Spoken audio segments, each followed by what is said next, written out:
भारत ने किस क्षेत्र में नवाचार को बढ़ावा देने के लिए mission innovation clean tech exchange launch किया? तो भारत ने स्वच्छ ऊर्जा के क्षेत्र में नवाचार को बढ़ावा देने के लिए mission innovation clean tech exchange launch किया। अब ये mission innovation clean tech exchange है क्या, आइए इसके बारे में जानते हैं। इनक्यूबेटरों का नेटवर्क बनाने के लिए एक वैश्विक पहल है। इसे नेट जीरो समिट में लॉन्च किया गया। यह स्वच्छ ऊर्जा के क्षेत्र में नई तकनीकी के विकास के लिए विशेषज्ञता और बाजार में अंतर्दृष्टि प्रदान करेगा। यह स्वच्छ ऊर्जा ईंधन में निवेश आकर्षित करने में भी मदद करेगा। भारत ने 2015 के संयुक्त राष्ट्र जलवायु सम्मेलन में वैश्विक मिशन इनोवेशन पहल शुरू की थी। मिशन इनोवेशन 2.0 वैश्विक मिशन इनोवेशन पहल का दूसरा चरण है। मिशन इनोवेशन 2.0 स्वच्छ ऊर्जा को किफ़ायती, आकर्षक और सभी के लिए सुगम बनाने में मदद करेगा। 22 देश और यूरोपीय आयोग इस पहल का हिस्सा है। इस पहल का मुख्य उद्देश्य ग्लोबल वार्मिंग को सीमित करने के पेरिस समझौते के लक्ष्य को प्राप्त करने में देशों की मदद करना है। नेक्स्ट क्वेश्चन देखते हैं। हर साल विश्व महासागर दिवस कब मनाया जाता है? तो 8 जून को हर साल विश्व महासागर दिवस मनाया जाता है। यह पारिस्थितिक में महासागर के महत्व के बारे में जागरूकता फैलाने के लिए मनाया जाता है। 2008 में संयुक्त राष्ट्र ने 8 जून को वैश्विक महासागर रूप के दिवस में घोषित किया था। विश्व महासागर दिवस का पहली बार 1992 में पृथ्वी शिखर सम्मेलन में विचार प्रस्तावित किया गया था। यह लोगों और सरकार को महासागर पर आर्थिक गतिविधियों और मानवीय कार्यों को प्रभाव के बारे में सूचित करता है। विश्व महासागर दिवस 2021 की थीम क्या थी? तो 2021 की थीम थी the ocean life and livelihood है। जहाज़ों से प्रदूषण, समुद्र और कचरों और जहाज़ों से वायु प्रदूषण से संबंधित मुद्दों का समाधान करने के लिए 1973 में अंतर्राष्ट्रीय समुद्री संगठन का गठन किया गया था। नेक्स्ट क्वेश्चन है।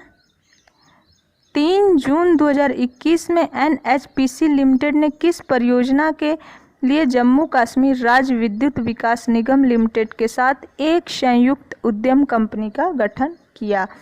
तो NHPC लिमिटेड ने जम्मू कश्मीर और राज्य विद्युत विकास निगम लिमिटेड के साथ एक संयुक्त उद्यम कंपनी बनाई। 850 मेगावाट की रतले जल विद्युत परियोजना के कार्यान्वयन के लिए Ratle hydro electric power corporation limited का गठन किया गया। रतले जल विद्युत परियोजना 850 मेगावाट एक रन ऑफ रिवर योजना है जो चिनाब नदी पर किश्तवाड़ जिले केंद्र शासित प्रदेश जम्मू और कश्मीर में स्थित है। अब आइए चिनाब नदी के बारे में जानते हैं। ये 2 हेडवाटर चंद्र और भाग के मिलन से बनती है। वे हिमालय प्रदेश के लाहौल और स्पीति जिले में ऊपरी हिमालय में उत्पन्न होते हैं। यह सिंधु की सबसे बड़ी सहायक नदी है। इसे चंद्रभागा भी कहा जाता है। नदी पर स्थित सभी बांधों के बारे में जान लेते हैं।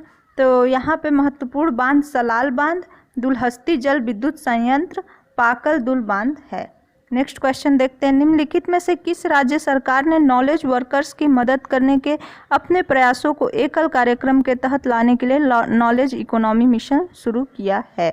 तो केरल सरकार ने नॉलेज वर्कर्स की मदद करने के अपने प्रयासों को एकल कार्यक्रम के तहत लाने के लिए नॉलेज इकोनॉमी मिशन शुरू किया है। केरल के वित्त मंत्री ने 4 जून को राज्य के बजट में नॉलेज इकोनॉमी मिशन की घोषणा की है।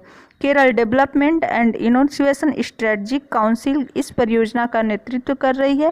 यह 15 जुलाई से पहले प्रोजेक्ट रिपोर्ट देगी। अब केरल के बजट के दौरान यह घोषणा भी की गई है कि सरकार शिक्षा प्रणाली की जांच करने और शिक्षा क्षेत्र के पुनर्निर्माण के लिए सुझाव देने के लिए एक उच्च शक्ति आयोग का गठन करेगी।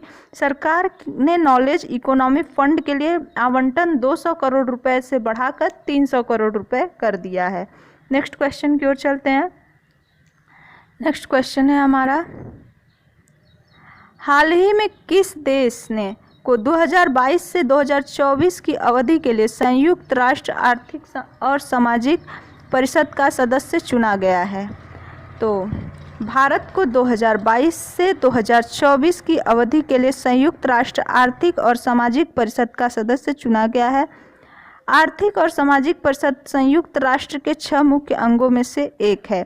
भारत को अफगानिस्तान, कजाकिस्तान और ओमान के साथ एशिया प्रशांत राज्य की श्रेणी में चुना गया है।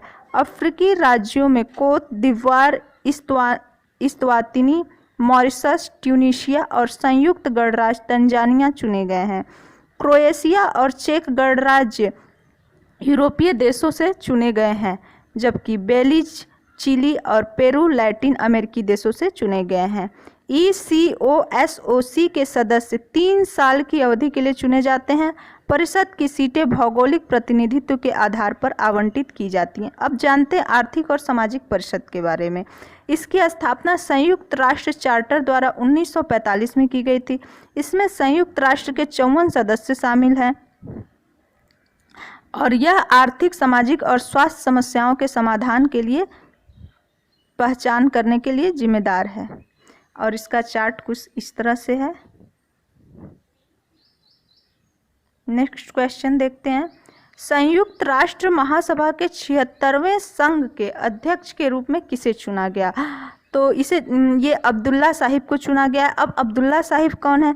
मालदीव के विदेश मंत्री अब्दुल्ला साहिब को संयुक्त राष्ट्र महासभा के नए अध्यक्ष के रूप में चुना गया है।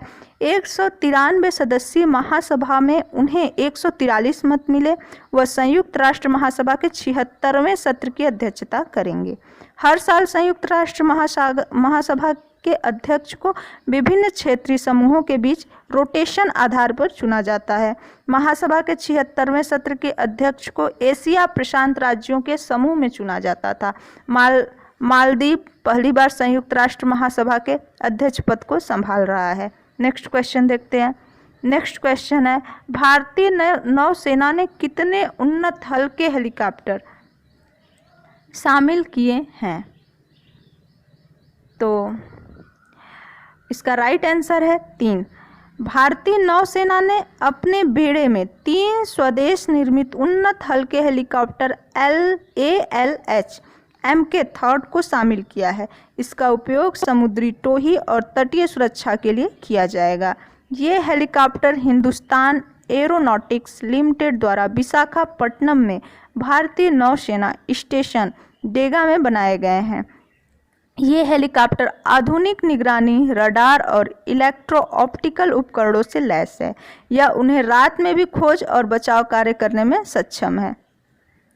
गंभीर रूप से बीमार मरीजों को एयरलिफ्ट करने के लिए इसमें रिमूवेबल ICU, मेडिकल ICU भी लगाया गया। अब बात ICU की आती है तो इसका फुल फॉर्म जानते हैं। ICU का फुल फॉर्म है इंटेंसिव केयर यूनिट। यह कॉन्स्टेबलरी मिशन भी कर सकता है। और नेक्स्ट क्वेश्चन की ओर चलते हैं। नेक्स्ट क्वेश्चन है हमारा, हाल ही में केंद्रीय माध्यमिक शिक्षा बोर्ड यानी CBSE ने पाठ्यक्रम में कोडिंग और डाटा विज्ञान को जोड़ने के लिए किसके साथ साझेदारी की है? तो केंद्रीय माध्यमिक शिक्षा बोर्ड CBSE पाठ्यक्रम में कोडिंग और डाटा साइंस को जोड़ने के लिए माइक्रोसॉफ्ट के साथ साझेदारी की है। कक्षा 6 से 8 के पाठ्यक्रम को कोडिंग को जोड़ा जाएगा। कक्षा 8 से 12 के पाठ्यक्रम में डेटा साइंस को जोड़ा जाएगा। नई शिक्षा नीति 2020 के तहत ये पाठ्यक्रम छात्रों को अगली पीढ़ी के कौशल प्रदान करने में मदद करेंगे। माइक्रोसॉफ्ट ने NCERT पैटर्न पर कोडिंग और डेटा साइंस पर हैंडबुक विकसित की है। एक open source platform Microsoft make code छात्रों को गणित, भाषा और सामाजिक विज्ञान सहित अन्य विषयों को सीखने में मदद करेगा। अब केंद्रीय माध्यमिक शिक्षा बोर्ड के बारे में थोड़ी सी जानकारी ले लेते हैं। यह सार्वजनिक और निजी स्कूलों के लिए भारत में राष्ट्रीय स्तर शिक्षा बोर्ड है। यह शिक्षा मंत्रालय के तहत काम करता है। मनोज आहूजा CBSE के वर्तमान अध्यक्ष हैं। नेक्स्ट क्वेश्चन, पंचायती राज मंत्रालय द्वारा किसके सहयोग से आदर्श पंचायत नागरिक घोषणा पत्र की रूपरेखा तैयार की गई है? तो पंचायती राज्य मंत्री नरेंद्र सिंह तोमर द्वारा एक आदर्श पंचायती नागरिक घोषणा पत्र जारी किया गया है। यह पंचायती राज मंत्रालय द्वारा राष्ट्रीय ग्रामीण विकास और पंचायती राज संस्थान NIRDPR के सहयोग से तैयार किया गया है। घोषणा पत्र में 29 क्षेत्रों में सार्वजनिक सेवाओं के पारदर्शी और प्रभावी वितरण को सुनिश्चित करेगा। यह सतत विकास के लिए सेवाएं प्रदान करेगा। इस नागरिक घोषणा पत्र का मुख्य उद्देश्य लोगों को समयबद्ध तरीके से सेवाएं प्रदान करना, उनकी शिकायतों का निवारण करना और उनके जीवन में सुधार करना। जमीनी स्तर के विकास में पंचायतों की अहम भूमिका रही है। पंचायतें इस ढांचे की मदद से 15 अगस्त 2021 तक एक नागरिक घोषणा पत्र तैयार करेगी। ग्रामीण क्षेत्रों में मंत्रालय सरकार का तीसरा स्तर है और यह लगभग 60% आबादी को बुनियादी सेवाएं प्रदान करने के लिए जिम्मेदार है। 73वां संविधान संशोधन अधिनियम पंचायतों को संवैधानिक दर्जा प्रदान करता है। नेक्स्ट क्वेश्चन की ओर चलते हैं। नेक्स्ट क्वेश्चन है हमारा, DBTNII ने किस देश को पहले स्वदेशी ट्यूमर SPAGN के लिए ट्रेडमार्क प्राप्त हुआ? तो भारत को हुआ है। नेशनल इंस्टीट्यूट ऑफ इम्यूनोलॉजी द्वारा विकसित SPAG9 एंटीजन को ट्रेडमार्क प्राप्त हुआ है। SPAG9 ट्यूमर एंटीजन की खोज 1998 में डॉक्टर अनिल सूरी ने की थी। यह भारत का पहला स्वदेशी ट्यूमर एंटीजन है। वर्तमान में SPAGNIITM का इस्तेमाल सर्वाइकल और ओवरियन कैंसर का इलाज में किया जाता है, लेकिन अब इसका इस्तेमाल ब्रेस्ट कैंसर में भी किया जाएगा। भारत में लगभग हर साल 8.5 लाख लोग कैंसर से मरते हैं। WHO के मुताबिक हर 15 भारतीयों में से एक की मौत कैंसर से होगी। पिछले 2 दशकों में नई दिल्ली स्थित नेशनल इंस्टीट्यूट ऑफ इम्यूनोलॉजी और कैंसर इंस्टीट्यूट चेन्नई के चिकित्सक इम्यूनोथेरेपी का उपयोग करके कैंसर के खिलाफ नए उपचार खोजने की कोशिश कर रहे थे। इम्यूनोथेरेपी कैंसर से लड़ने के लिए शरीर की आंतरिक क्षमता का उपयोग करती है। यह कैंसर कोशिकाओं के खिलाफ प्रतिरक्षा प्रणाली का प्रशिक्षित टी कोशिकाओं को बढ़ावा देता है। नेशनल इंस्टीट्यूट ऑफ इम्यूनोलॉजी क्या है? यह नई दिल्ली में स्थित एक स्वायत्त अनुसंधान संस्था है। यह इम्यूनोलॉजी में अनुसंधान के लिए जैव प्रौद्योगिकी विभाग DBT के तहत काम करता है। नेक्स्ट क्वेश्चन की ओर चलते हैं। नेक्स्ट क्वेश्चन है, बाफ्टा टीवी अवार्ड 2021 सर्वश्रेष्ठ ड्रामा पुरस्कार किसने जीता है? तो बाफ्टा टीवी अवार्ड 2021 के विजेताओं की घोषणा 6 जून को की गई थी। ब्रिटिश टेलीविजन के उत्कृष्ट कार्य को मान्यता देने के लिए ब्रिटिश अकादमी टेलीविज़न पुरस्कार प्रतिवर्ष प्रदान किया जाता है। यह 1955 से प्रतिवर्ष दिया जाता है। यह मुख्य रूप से ब्रिटिश कार्यक्रमों को दिया जाता है। अब इसमें सर्वश्रेष्ठ ड्रामा के विजेता सेव मी 2 है। सर्वश्रेष्ठ कॉमेडी सीरीज इनसाइड नंबर 9 था। सर्वश्रेष्ठ अभिनेता पॉल मेस्कल, सर्वश्रेष्ठ अभिनेत्री माइकल कोल और सर्वश्रेष्ठ कॉमेडी प्रदर्शन चार्ली कपूर और एम्मा लोववुड। अधिकांश पुरस्कार आई में डिस्ट्रॉय यू को मिला। हाल ही में HSBC के नए CEO कौन बने?